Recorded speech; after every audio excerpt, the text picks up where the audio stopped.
A internet como tá boa, hein? Aí começamos de Gilmarzinho? Sim. Vamos lá? Renata Lopretti, vai. Ministro, eu acho que a gente pode procurar os endereços do caso Master, onde quer que a gente queira, e o papel da imprensa é procurar em todos os lugares possíveis. Mas me parece que caiu no colo do noticiário, do público, a participação, o envolvimento de ministros do Supremo com Daniel Vorcaro. Então não é assim que saiu uma ideia da nossa cabeça. Renata, no passado a gente dizia que nós tínhamos 150 ou 180 milhões de técnicos de futebol. Agora nós temos 180 ou 200 milhões de juristas, todos palpitando sobre coisas do Supremo, sobre impedimento, suspeição. Pausa. Tá querendo... É que assim, doutor, excelentíssimo Gilmar Mendes, não sei se o senhor sabe, mas os senhores fazem questão de televisionar cada voto de vocês. Teve voto de 12 horas. Teve voto de 12 horas pra TV. Ô, pessoal, ó, minha vez aqui, ó. Holofotes, ó. Olha, você quer o quê, cara? Você quer que as pessoas não falem de um contrato de 129 milhões de reais da esposa de um ministro supremo? Você quer que não fale disso? Você quer que não fale do ex-presidente da República, Jair Bolsonaro, cuja mensagem pro filho é: esqueça críticas ao Gilmar. Não, ninguém pode falar disso. Né? Ninguém pode falar que o candidato à presidência da República, Flávio Bolsonaro, só é candidato, só está livre porque o senhor travou um processo dele. Aí não, agora tem... Não, ninguém é especialista. Só que ninguém é tonto o suficiente para achar que tudo está sendo feito de forma republicana. É só isso. Vai lá, deixa eu ver o resto. Ser jurista, mas como é que as pessoas olham para o que está acontecendo, olham para o resgate dessa ação pelo ministro Alexandre e não pensam algo como: ele não viu problema na delação do Mauro Cid, mas aparentemente ele está vendo problema agora na delação do Vorcaro. Não é um raciocínio natural por parte das pessoas? Não é legítimo que elas façam essa... Uma salva de palmas para Renata Lopretti. Não, puta que pariu, ó. Nossa, olha, ó, meus parabéns, tá? Meus parabéns, vai lá. Pergunta? Não, é legítimo que se faça pergunta e que se esclareça e que as pessoas respondam. Veja que no ano passado eu propus que o tribunal discutisse os penduricalhos. Propus ao atual presidente Fachin, que antes era apenas presidente eleito. Isso demorou para ser feito. Acho que já deveríamos ter feito até anteriormente. Por que retardamos tanto? Por razões as mais diversas. É difícil agora explicar, e você não me daria tempo. A questão da política interna do próprio tribunal, os erros que se cometeram. Eu venho defendendo um pacto republicano. Falei isso com o Fachin. Pausa. É preciso que nós... Nossa, você viu que ele... você viu que é a resposta de um político isso daí. Não é a resposta de um jurista. O cara foi lá pro... Não, lá pro penduricalho, porque eu pautei aqui a quebra dos penduricalhos. Cara, o que você tá fazendo em defesa política da sua atuação? Parece que você tá pedindo voto. Não, responde a pergunta. A pergunta é, cara, você acha que tá certo o Alexandre Moraes falar: opa, a delação do Mauro Cid tá tudo certo, agora a delação do Vorcaro não tá? As pessoas não podem criticar isso? Aí você vai lá pro penduricalho. Nossa, vai, continua. Nós nos unamos para fazer um debate sobre várias questões. A questão do orçamento, a questão das CPIs, a melhoria de uma série de elementos da legislação, da nossa relação com o próprio poder legislativo e executivo. O modelo está muito disfuncional. Toda hora que se precisa, vem ao Supremo Tribunal Federal. E depois se diz... Isso leva a um paroxismo, a um paradoxo. E depois se diz: o Supremo está intervindo demais. Ministro, eu acho que a gente pode procurar os endereços do caso Master, onde quer que a gente queira, e o papel da imprensa. Ele tá tomando Monjaro. Ele tá tomando Monjaro.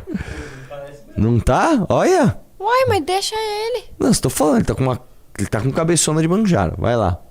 Tem medo de código de ética, coisa nenhuma que se diga... Não, que ele possa calar os ministros desse tipo de manifestação. Eu acho que terá que ser adaptado, porque houve um certo entusiasmo juvenil dizendo nós vamos ter um código de ética alemão.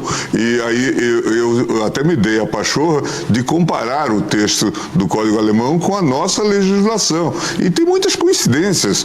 Agora, a tradição alemã de jurisdição constitucional é diferente da tradição brasileira de jurisdição constitucional. Então, se for adotar o Código de Ética para o Supremo Tribunal Federal, a censura que eu fiz ao Código de Ética do Fachin foi ao momento, a escolha do momento, quando se discutiam questões internas do Supremo Tribunal Federal, eu disse, não foi feliz na escolha do momento. Nos Estados Unidos adotou-se justamente isso por um momento ruim. Por causa das denúncias contra Alexandre de Moraes. No momento que surgiu a denúncia contra Alexandre e contra Toffoli e debates disso, aquilo pareceu um aproveitamento para, inclusive, não discutir uma série de questões que nós temos no judiciário. Não era um bom momento, ministro, justamente, porque vamos colocar aqui, o ministro Alexandre...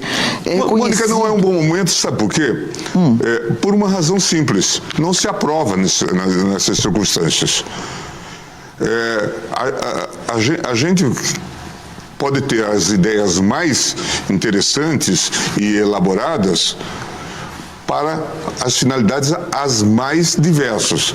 Agora, se eu quero aprovar, eu preciso de unir o colegiado. Por que não discutir? Só porque eles estavam sendo... Não era justamente aquele o momento de se aprofundar essa discussão? Quando você tem um ministro que tem muitos méritos reconhecidos por uma parte do Brasil, pelo menos, mas que tem uma mulher que fez um contrato... Mas não havia nenhuma proposta a propósito disto.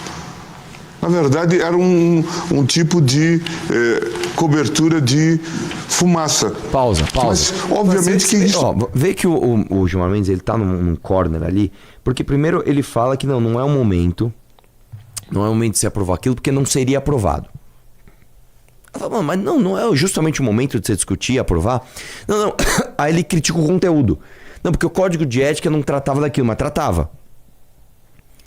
Né? Ele interrompe a jornalista, não deixa nem ela terminar a pergunta, faz um main interrupting, né? E ainda por cima muda o mérito do que ele tá falando. Vai lá. Isso não ia reunir o colegiado, não ia reunir votos. Eu não tenho medo de código de ética, coisa nenhuma. Próximo. Vamos lá. Ixi, mano, esse aí acho que pegou fogo, hein? Ó a cara. Seu tempinho, internet. Outro inquérito que também foi acusado de perpetrar muitos abusos, que foi o inquérito do golpismo, o inquérito do 8 de janeiro.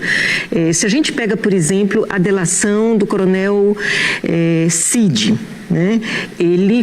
Esta delação teve 5 versões, ele ficou 3 meses preso, depois ele foi solto, fez o acordo, depois ele voltou para a prisão. Foi uma delação de idas e vindas, né, que teve bastante polêmica. A gente não vê, quando o senhor faz referência aos excessos, o senhor sempre inclui a Lava Jato e nunca inclui o inquérito do golpe. O senhor acha que esta métrica não deveria ser estendida também ao inquérito do golpismo? Bela pergunta. Na Lava Jato eu participei do julgamento. Como estou participando agora deste caso da Compliance Zero. O outro caso ocorreu na primeira turma. Pausa. E eu sou... Nossa, cara, assim... Foi o pior início de resposta pra ele. Porque o Gilmar Mendes dá opinião sobre tudo. Tudo. Aí ele começa a falar, não, eu não participei desse julgamento. Eu era da primeira turma, eu sou do... E daí? Você é da instituição STF. E a pergunta é sobre o duplo padrão pra você julgar o golpe, pra você julgar o outro golpe que é do Vorcaro com eventualmente envolvimento do ministro Supremo. Não, esse aí eu não participei. Aí vamos ver onde ele vai agora. Vai lá. Acompanhei pelas suas críticas ou suas análises pelos jornais. Então, a rigor, e vi e louvo as reclamações que foram colocadas sobre essa temática, num tema que, como você sabe, divide muito o país, porque aqui havia muitas divisões. E eu conheço um pouco da história e do processo. Não tenho a visão de que aqui tenha havido abusos na investigação. Ministro, trazer um outro inquérito que também foi acusado de perpetrar muitos abusos, que foi o inquérito do golpismo, o inquérito do 8 de janeiro. Cara, que absurdo, cara. Que absurdo, né, cara? Como é que pode, né? Assim... eu vou falar uma coisa pra você. O Gilmar Mendes, ele é um dos ministros mais inteligentes do Supremo, tá? Ele realmente é um gênio. Todo mundo do mundo acadêmico sabe que o Gilmar Mendes é incrível. Eu acho que ele tá ficando mais velho. Eu acho que ele tá perdendo as habilidades, cara. Porque ele não respondeu nada bem. Nada, assim, zero. Zero perguntas foram bem respondidas. Deixa eu ver isso aí, vai lá. A minha impressão é que a delação é uma página virada. Que uma delação que atemoriza tantas pessoas poderosas, ministro Supremo, grandes lideranças do Congresso, o Executivo, não vai sair. O senhor, com a experiência de poder que o senhor tem em Brasília, o senhor acha que tem alguma chance dessa delação sair? Eu tô achando que a gente está falando de algo aqui que já não... E quando o senhor fala que a gente não tem cultura para delação, também os estímulos que às vezes podem ser dados. De se entrega um pouco da delação, mas apostando que uma mudança no futuro possa gerar isso também. Eu só queria antes que o senhor respondesse. O senhor acha que essa delação sai? No atual momento parece que você tem razão, mas as coisas podem mudar. Eu não vou assumir nenhuma posição em relação a isso. Mas a minha impressão é que Não, só uma coisa. Volta lá. O letter é assim: Gilmar admite no Roda Viva que delação de cara pode ser abafada por meio de poderosos. Ele não falou nada disso. Não mesmo. Ele não falou nada disso. Você vê como o Brasil é um país merda? Você vê, o ministro tá fazendo só cagada, só tá falando merda. É um monte de escândalo de corrupção ali que é tudo um monte de merda. Aí você vai noticiar um fato importante. Aí você mente. Você vê como a gente dá poder pra esses caras? Porque o ministro poderia, inclusive, censurar essa publicação, falando ele está falando algo que eu não falei. E ele não falou. Ele não falou. Você entende como é difícil, cara? No Brasil tudo é sempre dicotômico. Aí eu vou falar contra a publicação. Então você está a favor do Gilmar Mendes. Não estou, cara. Só que não é assim que se combate o Gilmar Mendes. Cara, a história da nossa vida dos últimos, 8 anos é isso. Falando, cara, o que o Bolsonaro fez tá errado. Então você é a favor do PT. Não! Só que não é assim que se combate o Bolsonaro. Tudo bem. Então, o Bolsonaro tá fazendo golpe de Estado. Então você é a favor do que o Alexandre de Moraes tá fazendo. Não! Só que não é assim que se combate o Alexandre de Moraes. Cara, é muito difícil, bicho. É muito difícil. É tudo muito errado. Você não sabe nem por onde começar a consertar as coisas. Fala, meus queridos, aqui quem fala é o Alan do canal Inevitável Cortes. E no meu segundo mês postando cortes aqui no YouTube de figuras do Partido Missão e do MBL, eu faturei cerca de 25 mil reais ou um pouquinho mais de 4 mil dólares. E se você tem interesse em estar criando o seu próprio canal de cortes, eu preparei um treinamento 100% focado, mostrando o passo a passo para você estar conseguindo fazer seus cortes de figuras do Partido Missão e do MBL. Para acessar o treinamento é só clicar no primeiro link da descrição ou ler o QR Code que tá aparecendo aqui no meio da tela agora. E se você gostou desse vídeo, não se esqueça de deixar o like e se inscrever no canal. Te vejo no próximo vídeo.